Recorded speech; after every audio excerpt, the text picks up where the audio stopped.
Teman-teman, kita berdoa mulai.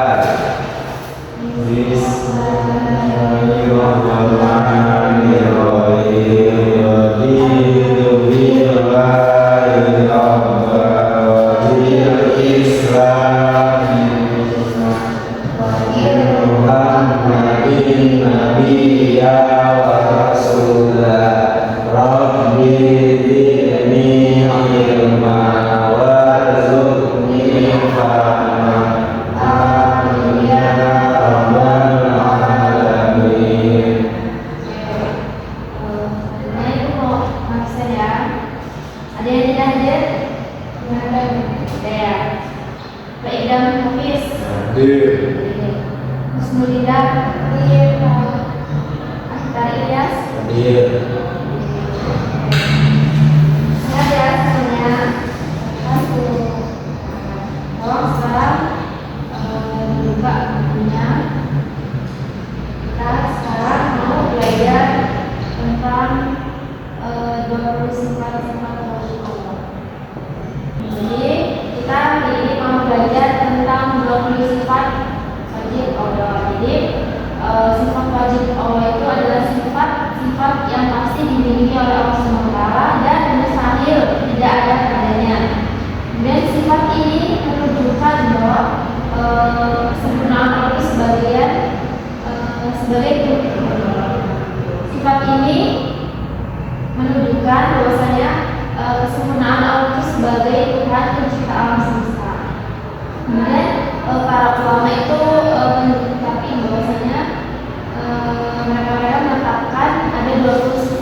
atau dalil kebenaran sifat-sifat Allah.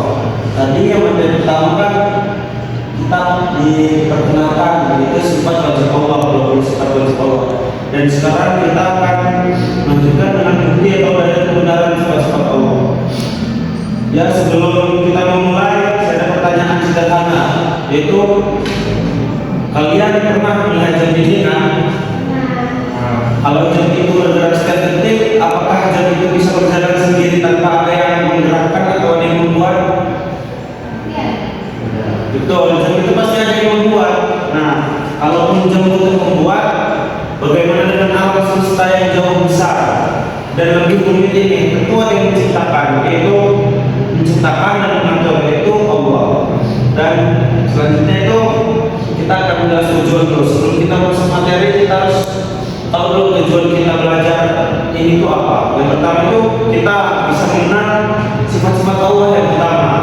Yang kedua, kalian bisa memahami bukti atau dalil dari Al-Quran. Yang ketiga, kalian bisa melihat bukti keberadaan Allah dari kehidupan sehari-hari.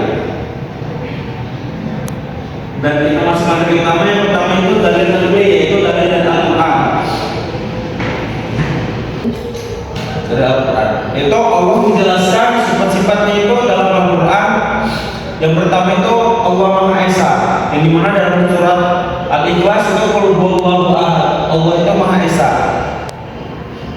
Jadi Allah itu hanya satu, tidak ada persekutuan baginya, tidak diperankan dan tidak pokoknya itu tidak dilahirkan atau melahirkan. Jadi Allah itu satu. Yang kedua itu Allah Maha mengetahui, di mana dalam surat Al-An'am ayat 59 yang katakan tidak ada selain Allah pun yang gugur melainkan Allah mengetahuinya. Bayangkan, Allah itu bisa melihat barang sekecil apapun mau diselip-selip manapun. Kalau kita kan tidak bisa. Jadi kan itulah buktinya Allah itu Maha mengetahui. Yang ketiga yaitu Allah Maha berkuasa. Dalam surat Yasin ayat 82, jika Allah berkehendak sesuatu, dia hanya berkata kun fayakun, jadilah maka jadilah. Ini bukti kekuasaan Allah itu tidak terbatas. Yang keempat, Allah itu Maha mendengar dan Maha melihat. Dalam surat Asy-Syu'ara ayat 11 menunjukkan Allah itu Maha mendengar dan Maha melihat. Jadi doa kalian sekecil apapun, sedalam hati doa kalian itu Allah pasti mendengar. Dimanapun kita berada itu Allah pasti mendengar. Dan masuk materi kedua yaitu dalil akli, yaitu bukti dari pengamatan atau dari timbul dari akal pikiran kita. Yaitu sekarang kita akan melihat bukti keberadaan Allah ini dan sifat-sifat Allah dari hal-hal di sekitar kita. Yang pertama yaitu alam semesta yang sangat teratur. Bayangkan aja bumi berputar tanpa henti, matahari terbit tepat waktu, terus tidak pernah terlambat meski sebelumnya. Ini adalah bukti Allah itu Maha mengatur. Bumi ini tidak ada yang mengatur. Pasti planet-planet akan bertabrakan, tidak akan terjadinya siang dan malam. Itulah buktinya kalau Allah itu Maha mengatur. Yang kedua itu adalah ya kita sendiri, yaitu manusia yang sangat sempurna. Kita bisa bernafas, bisa berpikir, bisa apapun itu menggerakkan tangan. Kalau tidak kita bisa bernafas, kalau tidak Allah yang berkehendak. Yang ketiga adalah rezeki yang Allah berikan. Pohon itu bertumbuh, air mengalir, makanan tersedia untuk manusia dan hewan. Ini bukti Allah itu, yaitu Allah itu Maha memberi rezeki. Yaitu sekarang saya punya pertanyaan, kita berpikirlah, kalau Allah itu Maha melihat, apakah Allah itu butuh mata?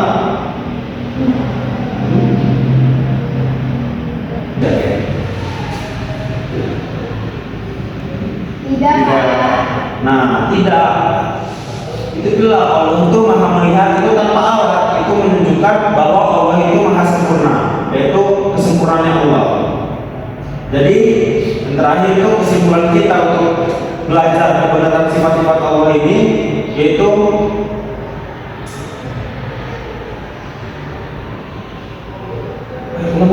salah itu. Jadi kesimpulannya kebenaran sifat-sifat Allah itu bisa dibuktikan melalui dua dalil, yaitu dalil akli dan dalil nakli dan dalil akli, yaitu dalil akli dari Al-Quran yang menjelaskan sifat Allah, dan dalil akli pengamatan akal terhadap ciptaan Allah.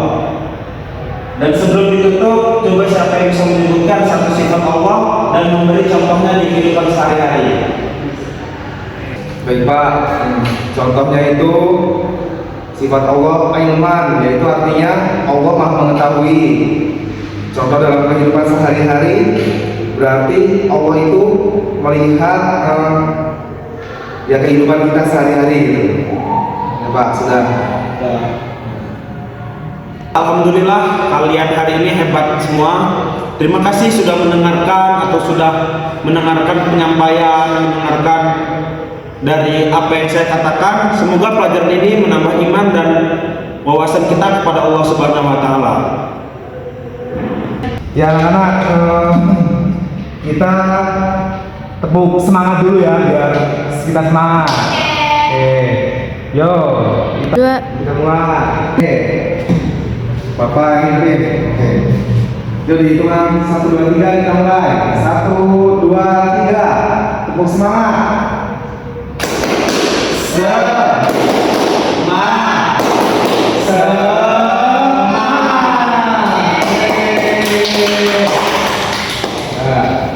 Oke, kita lanjut ke materi. Jadi tadi kita udah membahas tentang sifat-sifat Allah dan seterusnya. Sekarang kita ke hikmahnya. Hikmah memahami sifat-sifat Allah. Jadi memahami sifat-sifat Allah itu adalah bagian penting dalam kehidupan seorang muslim. Dengan mengenal siapa itu Allah ya, maksudnya itu sifat-sifatnya itu, kita memahami bagaimana kekuasaannya, kasih sayangnya, serta pengawasannya. Seseorang akan memiliki arah hidup yang baik, yang benar. Bukan hanya dari ucapan, tetapi dari pengetahuan yang benar tentang Tuhan yang kita sembah. Semakin baik kita mengenal sifat-sifat Allah, semakin kuat pula hubungan kita kepada Allah Subhanahu wa taala. Bapak akan menjelaskan 2 hikmah saja. 2 hikmah mempelajari sifat-sifat Allah. Yang pertama yaitu menumbuhkan keimanan dan ketakwaan. Ketika seorang mengetahui bahwa Allah itu memiliki sifat, contohnya sifat Al-Alim yang maha mengetahui, contohnya lagi Al-Qadar yang maha berkuasa, Ar-Rahman yang maha pengasih, hati itu akan merasa lebih tenang dan yakin bahwa segala sesuatu berada dalam kendalinya. Pemahaman ini membuat seorang muslim tidak mudah ragu, tidak gelisah dalam menghadapi hidup, dan lebih serius dalam menjalankan kewajiban agama. Allah Subhanahu wa taala berfirman, "Ala ya'lamu man khalaq wa huwa al-latiful khabir." Yang artinya, apakah Allah yang menciptakan itu tidak mengetahui, dan Dia maha halus lagi maha mengetahui. Jadi ayat ini menjelaskan bahwa Allah adalah maha mengetahui seluruh keadaan hambanya, sehingga sudah seharusnya kita memperkuat iman dan ketakwaan kita kepada Allah, mendorong terbentuknya akhlak yang mulia, yaitu memahami bahwa Allah memiliki sifat Al-Basir, maha melihat, As-Sami yang maha mendengar, membuat seorang muslim lebih berhati-hati dalam bersikap. Ia akan menjaga lisannya, tidak mudah menyakiti orang lain, dan menghindari perbuatan buruk meskipun tidak ada orang yang melihat. Nah, jadi itu tadi adalah 2 hikmah dari memahami sifat-sifat Allah. Nah, sudah. Anak-anak, jadi tadi itu penjelasan dari Ibu dan para guru yang tadi dijelasin. Jadi ada yang belum paham sama materinya? Udah paham? Nah, jadi ini itu semuanya merupakan 20 sifat wajib bagi Allah yang harus kita ketahui. Yang tadi kita bahas di sini, ini merupakan bukti bahwa Allah itu memiliki kelebihan, bahwasanya Allah itu tidak sama dengan makhluk apapun. Dan dalil-dalil yang membuktikan sifat-sifat ini seperti yang dijelaskan tadi itu, dalil nakli dan nakli itu merupakan bukti yang sesuai dengan sifat ini. Jadi cukup sekian ya pertemuan kita hari ini. Apabila ada kurang dan salahnya, mohon maaf. Itu akhiri. Wassalamualaikum warahmatullahi wabarakatuh. Waalaikumsalam